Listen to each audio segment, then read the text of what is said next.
काल के सूर्यमंडल की सी कांति धारण करने वाली हैं, जिनके 4 भुजाएं और 3 नेत्र हैं तथा जो अपने हाथों में पाश, अंकुश, वर एवं अभय की मुद्रा धारण किए रहती हैं, उन शिवा देवी का मैं ध्यान करता हूँ।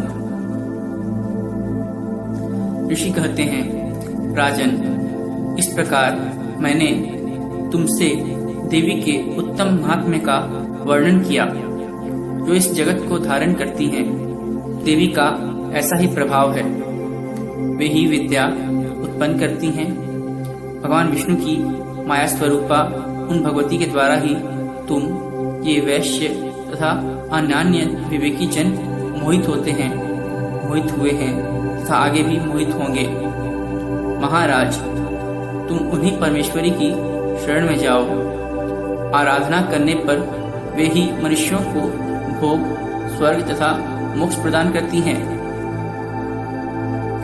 मार्कंडेय जी कहते हैं, कौष्टुकी जी मेधा मुनि के ये वचन सुनकर राजा सुरथ ने उत्तम व्रत का पालन करने वाले उन महाभाग महर्षि को प्रणाम किया। वे अत्यंत ममता और राज्यापहरण से बहुत खिन्न हो चुके थे। महामुने इसलिए विरक्त होकर वे राजा तथा वैश्य तत्काल तपस्या को चले गए और वे जगदम्बा के दर्शन के लिए नदी के तट पर रहकर तपस्या करने लगे। वे वैश्य उत्तम देवी सूक्त का जप करते हुए तपस्या में प्रवृत्त हुए। वे दोनों नदी के तट पर देवी की मिट्टी की मूर्ति बनाकर पुष्प, धूप और हवन आदि के द्वारा उनकी आराधना करने लगे।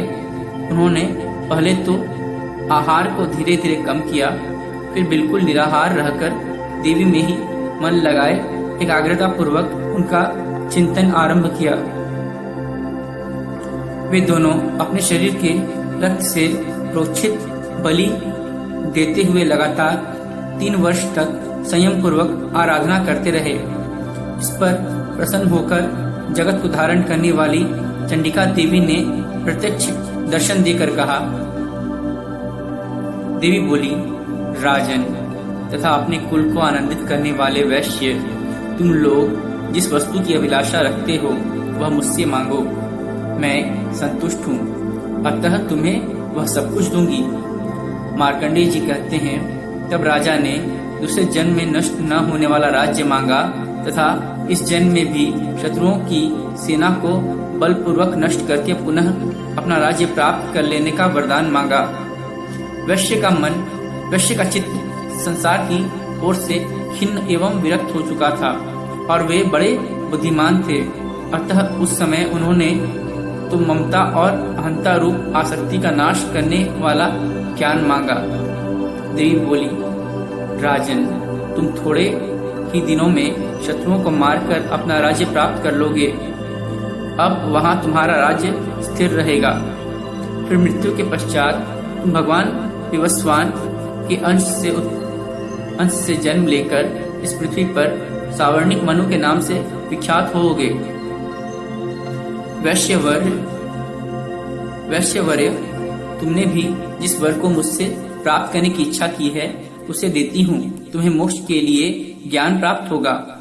मार्कंडेय जी कहते हैं, इस प्रकार उन दोनों को मनवांछित वरदान देकर तथा उनके द्वारा भक्ति पूर्वक अपनी स्तुति सुनकर देवी अंबिका तत्काल अंतर्धान हो गईं।